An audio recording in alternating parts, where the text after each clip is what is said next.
নমস্কার বন্ধুরা, Indian stock market বাংলায় আপনাদের স্বাগত। আমি আপনাদের সাথে সৌভিক। আজকে জাস্ট এখন 3:35, মার্কেট জাস্ট বন্ধ হয়েছে। আমি অফিস থেকেই আজকে ভিডিওটা তৈরি করছি, কারণ মোটামুটি লেভেলগুলো আমার তৈরি করাই ছিল। ও তাড়াতাড়ি আজকে আপলোড হয়ে যাবে আশা করছি, যেহেতু আজকে বৃহস্পতিবার। জানেন এখন সপ্তাহে 3 দিন 3টে ভিডিও আনি, একটা মঙ্গলবার, একটা বৃহস্পতিবার, আর একটা হয় শুক্রবার নাহলে শনিবার, যে কোনো একদিন আনি। তাহলে সপ্তাহে এখন 3টে করেই ভিডিও পান, তাও আমি বলে দিলাম। আর 8টা 8:30টায় সাধারণত আমি আপলোড করে দিই, তবে আজকে তাড়াতাড়ি করে দিতে পারবো। তো যাই হোক, আসি এবার মার্কেটে। যে মার্কেটটা আজকে আমার মনে হয় আগের ভিডিওয়ে যেটা বলে গেছিলাম, যে মার্কেটকে আমি ওপরের দিকেই দেখছি, নিউ হাই দেখছি। আমি যে বড় পতনের কথা বলেছি সেটা এখনও আসার সময় হয়নি, আসবে, কিন্তু এখনও টাইম আছে, দেরি আছে। আমি যখন বুঝতে পারবো তখন আমি নিশ্চয়ই আপনাদেরকে আমি অ্যালার্ট করার চেষ্টা করব। যখন আমি বুঝতে পারবো, আমি যে সবসময় বুঝতে পারবোই এটা তো নয়, মার্কেট সুপ্রিম। তো আমি যদি কখনো ইন্ডিকেশান পাই তাহলে আমি নিশ্চয়ই বলবো, কিন্তু এখন আমার যেটুকুনি ধারণা সেটা হচ্ছে মার্কেট কিন্তু এইভাবেই চলবে। এবং আমি একটা জিনিস যেটা আমি লক্ষ্য করছি সেটা হচ্ছে, বিশেষ করে এখন মার্কেটের কিন্তু টেকনিক্যালের থেকেও দরকার পড়ছে অভিজ্ঞতার। কারণ টেকনিক্যালের ক্যান্ডেল স্টিক বা প্রাইস প্যাটার্ন যেভাবে ক্লোজ দিচ্ছে, বা ক্যান্ডেলগুলো যেভাবে ক্রিয়েট হচ্ছে, তাতে কিন্তু টেকনিক্যাল যারা শিখেছেন, জানেন, বা আমরা যারা দেখি, সেইখানে কিন্তু পরিষ্কার ডাউনসাইড আরও হয়ে যাবে, মার্কেট আরও পড়ে যাবে, এরকম একখানা কিন্তু ইন্ডিকেশন বা টেকনিক্যাল এইভাবেই দেখাচ্ছে, বিশেষ করে ক্যান্ডেল স্টিক যারা ফলো করেন বা প্রাইস অ্যাকশন যারা দেখেন। কিন্তু এইগুলো যেহেতু আমি বারবার বলেছি, সবাই এখন টেকনিক্যাল ব্যাপারগুলো শিখে নিয়েছেন বা ক্যান্ডেল স্টিকটা মোটামুটি শিখেছেন, তাই জন্য এখন অপারেটররা কিন্তু তাদের গেম খেলছে। এই গেম থেকে বেরোতে গেলে আপনাদের অভিজ্ঞতা দরকার, এবং সেইটা কোনো কোর্স হয় না, কোনো টাকা দিয়ে হয় না। আপনাকে দীর্ঘদিন মার্কেটে পড়ে থাকতে হবে, লস খেতে হবে, তাহলেই আপনি শিখতে পারবেন, আদারওয়াইজ শেখা যাবে না। এটা হচ্ছে মোদ্দা কথা। এই যে মার্কেটের আজকে আমাদের যে অপশান গ্রুপে আমি সকাল থেকে যেটা আমাদের নেগেটিভ আছে, তবুও আমি আজকে শর্ট করতে বারণ করেছি, বাইও করাইনি। প্রথমে একদম বলেছি চুপ করে বসে দেখতে, শুধু একটাই বারবার বলে গেছিলাম যে কোনোভাবে এখানে শর্ট করা যাবে না। যতই ডেটা নেগেটিভ, যত কিছুই দেখাক না কেন, ঠিক ইন্ডিকেশান পাবো আমরা বাই করব, এবং আমরা ইন্ডিকেশান পেয়েছি, কল বাই করেছি, কল প্রফিট বুক করেছি, বেরিয়ে গেছি। এইভাবেই কাজটা করতে হবে। তার মানে এই নয় যে সব কল সবই হিট হয়ে যাবে, এটা হতে পারে না। এটা বিশ্বে কেউ কোনো দিন করতে পারে না। স্টপ লস হিট হবেই, ঠিক আছে, কিন্তু যতটা চেষ্টা করা যায় যে মার্কেটটাকে বোঝার, ততটাই লাভ। আমার ধারণা যদি 60-70% কেউ ঠিক বা রাইট কাজ করে, তার পয়সা ধরে রাখার জায়গা থাকবে না। এটা আমার অনুমান। এটা কেউ কোনো কল যদি 60-70% সে রাইট হয়, তাহলে বিশাল ব্যাপার। তো যাই হোক, মেন আমি যে উদ্দেশ্যে বলছি, যে মার্কেটে এই ভিডিওটা যেহেতু আমি সপ্তাহে 3টে করি, অর্থাৎ মার্কেট আওয়ার্সে আপনাদের সাথে বলতে পারি না, অনলি ফর গ্রুপ মেম্বারদের আমি যেহেতু ডাইরেক্ট হ্যান্ড হোল্ডিং থাকে বলে আমি তাদেরকে অ্যালার্ট বা যা মানে বলার ডেটা ফেটা ইত্যাদি বলতে পারি, কিন্তু আপনাদেরকে ওভারঅল একটা পিকচার আমি, ব্রড ভিউ আমি দিয়ে দিই, এবং সেখানে লেভেলও দিয়ে দিই। লেভেলগুলো লিখে রাখবেন যদি মনে করেন। যেটা আজকে যে দেখালো যে কালকে সারাদিন মার্কেটটাকে ফেললো, আজকে দেখুন লো করলো। নিফটির কথা আমি আগে বলছি, 21,875। আমার আজকে গ্রুপে বলাই ছিল যে 21,870, 850 এরকম একটা জায়গায় সাপোর্ট স্ট্রং আছে। আজকে বলো না, আমরা আগে থেকে আজকেও আমি আপডেট করেছিলাম, ওইখানে প্রায় পিন পয়েন্টে এসে কিন্তু রিভার্স করে গেল। এবং শুধু রিভার্স করলো তাই নয়, কতক্ষণের মধ্যে নিউ হাই নিফটি আজকে মেরে দিল। কেউ ভাবতে পেরেছিল? মানে প্রায় ধরে নিন 125, 200, 300, 375 পয়েন্ট নিফটি টেনে দিল লাস্ট 1 ঘন্টা, 1.5 ঘন্টা, 2 ঘন্টা খুব বেশি হলে। লাস্টের দিকে কি হলো? শর্ট কভারিং, কারণ আগের দিন শর্ট হয়েছে, ডেটা সব দিকে শর্ট, ক্যান্ডেল স্টিক বাজে দেখাচ্ছে, আরও পড়ে যাবে, টিভিতে চারদিকে সেল কল আসছে, তাহলে কি সবাই পুট বাই করছে। এবার যখন নিচ থেকে বড়রা উপরে তুলে দিল যার করে, তখন কি বাধ্য হয়ে পুটগুলো কাটতে হয়েছে, বা যারা কলকে শর্ট করেছিল আজকের ডেটে, এক্সপায়ারি যেহেতু ছিল, পুরো টাকাটা খাবে বলে তাদের আজকে হিউজ লস হয়েছে, হিউজ লস। আজকে যারা কল শর্ট করেছে নিফটি, ব্যাংক নিফটি, তারা আজকে হিউজ লস খেয়েছে, এবং তারা যেহেতু কেটেছে আজকে লাস্টের দিকে শর্ট কভারিংয়ে আরও বেড়ে গেছে। ফ্রেশ বাই তো কালকে এবার দেখতে পারবো যে কাল শুক্রবার দিন কীভাবে ডেভেলপড হচ্ছে। তবে নিফটি আজকে যে ক্লোজ দিয়েছে 22,217.45, এটাই হচ্ছে আমাদের নিফটির সব থেকে লাইফ টাইম হাই। আশা করছি আরও নতুন নতুন আমরা হাই দেখতে পাবো, অর্থাৎ ভয় পাওয়ার কিছু নেই।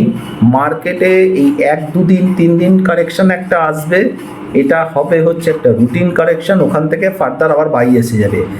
বাই যদি করতে হয় ওই নিচের লেভেলগুলো দেখে দেখে বাই করতে হবে, সেইখানে একটা বাই হবে, আর একটা বাই হবে ব্রেকআউট বাই। বাই দুটোভাবে এখন হবে, এক হবে নিচে সাপোর্টে বাই করতে হবে কিছু স্টপ লস লাগিয়ে, অথবা হচ্ছে ব্রেকআউট বাই করতে হবে। এখন অনেক স্টক চলবে। আজকে সকালবেলা একটা ইন্ডিকেশন ছিল যে মিড ক্যাপ স্মল ক্যাপ কিন্তু মাইনাস থেকে অনেক আগেই পজিটিভে ঢুকে গেছিল।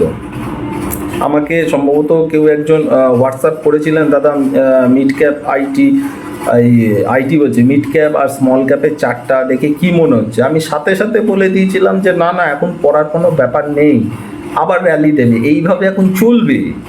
এইভাবে চলতে চলতে যখন আমাদের মনে একটা কনফিডেন্স এসে যাবে যে মার্কেট করলে আমরা বাই করব, আবার উঠে যাবে, এই জায়গাটা যখন আমাদের মনে ঢুকে যাবে এবং মার্কেট ওপরের দিকেই যেতে থাকবে, সেটাই হবে লাস্ট মোমেন্ট, তখনই ধামাস করে ওপর থেকে ফেলে দেবে। কিন্তু সেই জায়গা এখনও হয়নি, সেই জায়গাটা এখনও হয়নি। এখনও 1 দিন 1.5 দিন পড়লে ম্যাক্সিমাম আমাদের মতো পাবলিক কিন্তু ভয় পাচ্ছে, এই মনে হয় টপ হয়ে গেল, এই মনে হয় টপ হয়ে গেল। এই ভয়টা যতদিন আছে ততদিন মার্কেট পড়বে না এইভাবে।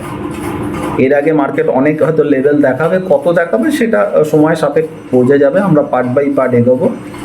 তো আমার ধারণা যে, তবে এর মানে এই নয় যে প্রফিট পেলে প্রফিট নেব না, আপনাদের প্রফিট নিন, কিন্তু লং টার্ম, আবারও বলছি, লং টার্মের জন্য কোনো স্টক নতুন করে ইনভেস্ট করবেন না, টাকা হাতে রেখে দিন। আপনি ট্রেডিং করুন, সুইং ট্রেড করুন, স্টপ লস নিয়ে কাজ করুন, ওকে, কোনো ব্যাপার নয়। যেমন উদাহরণ দিয়ে বলছি, আজকে আমাদের যেটা অপশান নয় ক্যাশ গ্রুপ, সেখানে কুইক হিল দিয়েছিলাম, দেওয়ার মনে হয় 5-7 মিনিটের মধ্যে 3খানা টার্গেট অ্যাচিভ হয়ে গেছে।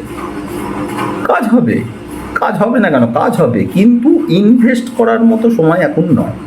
ইনভেস্ট করবার জন্য যদি মনে করেন তাহলে টাকাটা হাতে রাখুন, সাইডে রাখুন, নিশ্চয়ই সময় আসবে তখন যত খুশি ইনভেস্ট করবেন। এখন স্টকের নামগুলো ভালো করে লিখে রাখুন, কী লেভেলে চলছে, তখন কোন লেভেলে পাচ্ছেন, সেগুলো নিজেরা হিসাবপত্র করে করুন। এখন করলে সুইং ট্রেড করুন, সুইং ট্রেড করুন, এর বেশি কিছু না, প্রফিটগুলো ধরে ধরে সুইং ট্রেড করুন। আর একটা কথা হচ্ছে, স্টপ লস সবসময় চেষ্টা করবেন মানে মানার, কারণ স্টপ লস যদি না লাগান, হয়তো মনে হবে যে আমার স্টপ লস হয়ে গেল, তারপরেই উঠে চলে যাচ্ছি, হবেই, এটা হবে, এটা স্বাভাবিক। কিন্তু স্টপ লস যদি না লাগান, তাহলে একটা কি দুটো স্টপ লস আপনি ছেড়ে দেবেন, সেই দুটো মানে স্টপ লসেই আপনার টোটাল টাকা উড়ে চলে যাবেন। ধরুন স্টপ লস হলো, আপনি নিলেন না, তারপর এত নিচে নেমে চলে গেল বা জিরো হয়ে গেল, আমি অপশানের কথা বলছি, দেখবেন শেষ।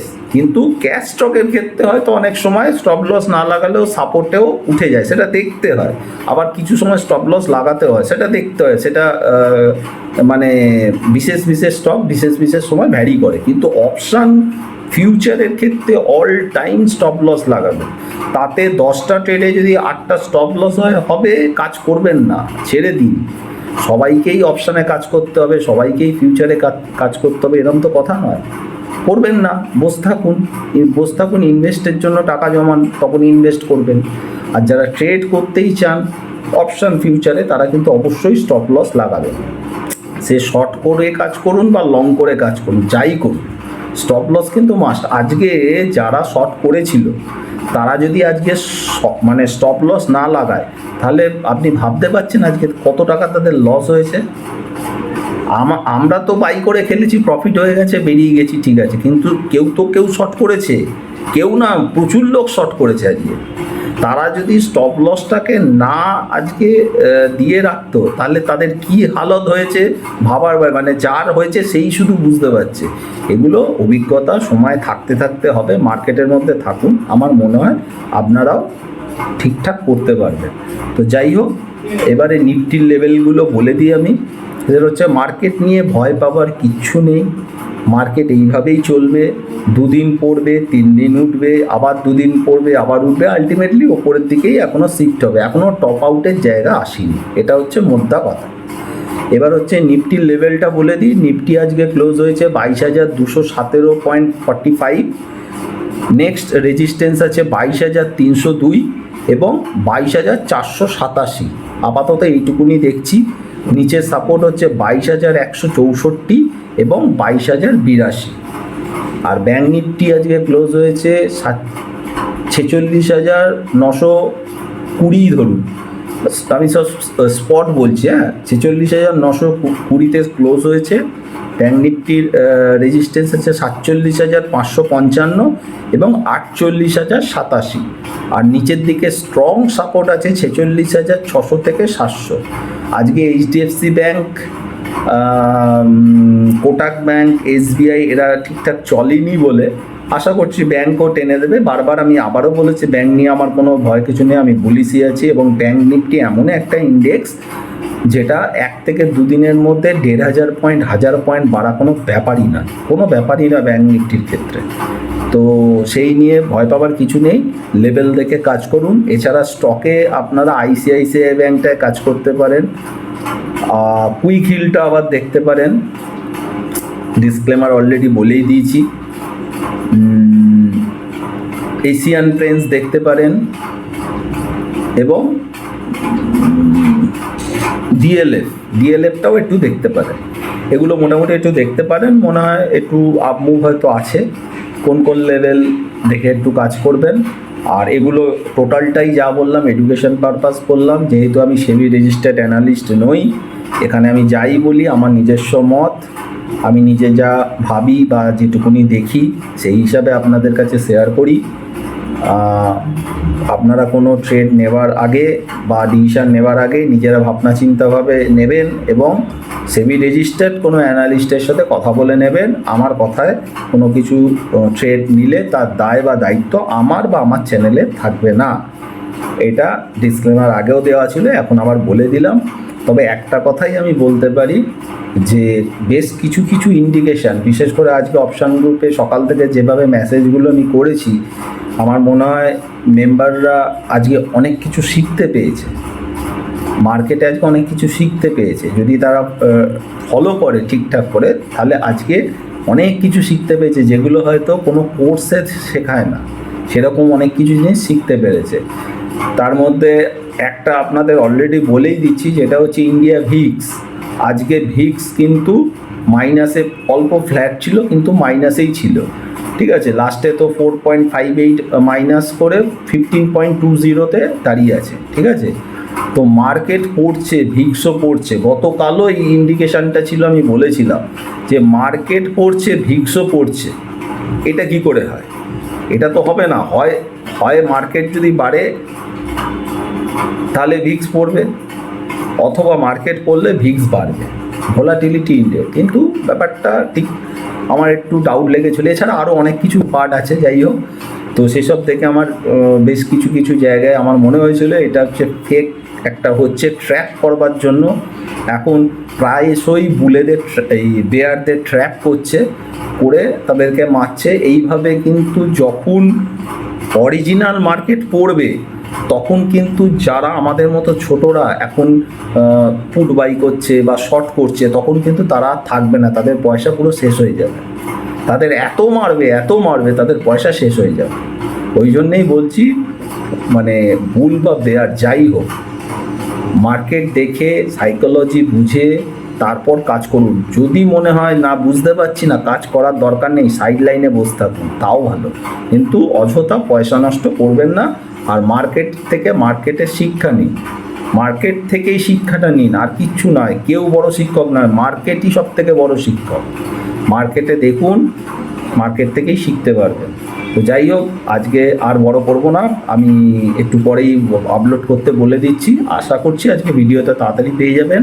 আপনারা ভালো থাকবেন, সুস্থ থাকবেন, একটু লাইক করুন, শেয়ার করে দিন, সাবস্ক্রাইব করুন, বেল বাটনটা একটু বাজিয়ে দিন, তাহলে যা যা ভিডিও আনি আপনাদের কাছে তাড়াতাড়ি চলে আসবে। আজকে এখানে বলে শেষ করছি, ভালো থাকবেন। আবার শুক্রবার বা শনিবার আপনাদের সাথে দেখা হচ্ছে। নমস্কার।